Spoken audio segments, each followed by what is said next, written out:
Tonight, we continue our coverage of the retail marijuana controversy in East Hampton, where the city council must decide on the marijuana zoning ordinance drafted by its planning board.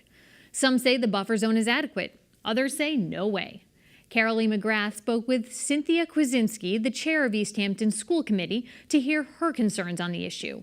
About 7 months ago, the ordinance committee and the planning board began to work on forming the guidelines for how we would implement recreational marijuana in East Hampton. And they've worked really hard and they've come up with some great ideas. However, in the last few months, they have brought together a package, getting pretty close to their final package. The school department has been in the process the whole time. However, now parents and other people are coming forward to speak their mind. And we had a meeting last week and this week. What has come forward is that parents, educators, administrators, school departments are really recommending a 500-foot buffer around our schools. We have 2 elementary schools downtown, and we would like to protect them. And the educators and parents are also coming forward and asking for a slow start. Right. The number that they're all looking at is 4 licenses, and that's become kind of a bone of contention during these meetings. So, but what is the planning board recommending, 200 feet? Well, the planning board initially last week had recommended a 200-foot buffer, and they were talking about 12 licenses with unlimited mixed use. So what's kind of on the table is retail stores. How many retail stores are you going to have? How many cannabis cafes or cannabis restaurants are you going to have? And then the third possibility is what they call mixed use. So a yoga studio that's already in business might want to apply to have edibles. Okay. So as we get to the nitty-gritty of those numbers, many in the city are asking for a slower start. So let's go back to the buffer zones first. Yes. So you want a 500-foot buffer zone. Correct. Williston is right downtown Williston, in that area. Yes. So what's the difference? I mean, 500, 200 feet, is it really a big difference? Yeah, it is a big difference. First of all, the state is asking for a 500-foot buffer. Mm-hmm. If you look at, and actually some towns I've even heard a 2,000-foot buffer around schools.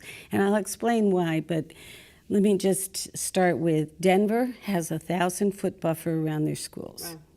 The state of Washington has 1,000. Massachusetts is recommending at this point a 500-foot buffer around schools.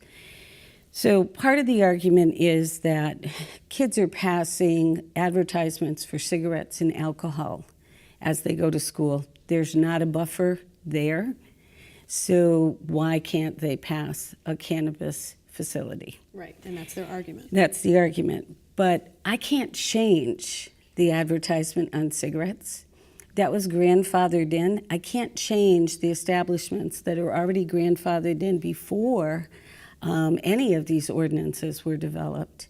If I could, and I said that at Tuesday's meeting, if the city, the planning board and the subcommittee for ordinance could come up with a way to get rid of that advertisement, I would be leading the charge. Because the amount of messaging we do to students gives them the impression that this is not only acceptable, but something you want to do, and you want to do as quickly as you can. And it has to do a lot with how many times those messages are repeated in the young mind. Now, I have to add, you're also a teacher. Yes, I am. So you really feel that this obviously is not good messaging for kids. We know that it's not good for children under 21. A lot of scientific research is really talking about the 25-year-old brain, that the brain is not fully developed until 25. But we know there's no question, even the ordinance committee and the planning board is not in disagreement that on the adolescent and pre-adolescent mind, this is extremely detrimental to cognition. Right, because they're talking about adults, and of course that's what they're talking about. There is a big difference between what adults can do Right. and what we want children to do. But when you look at the voting, 2/3 of your town said yes. Do you just have to live with it? No. I explained that. What happened is 2/3 of the city does want it. I still think of it as a town, sorry. To me, it's always going to be a town. 1/3 of the people did not want this. But as part of the 2/3 that did vote for this, they did not have in their mind getting close to our schools or starting huge.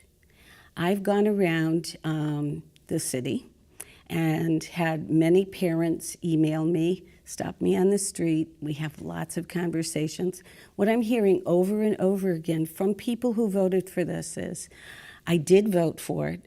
I did feel that it was totally fine. However, I trusted my city officials to do a slow and steady start, to realize that this is revolutionary, and I expected them to start with a few licenses, see the impact on the city, and then go from there.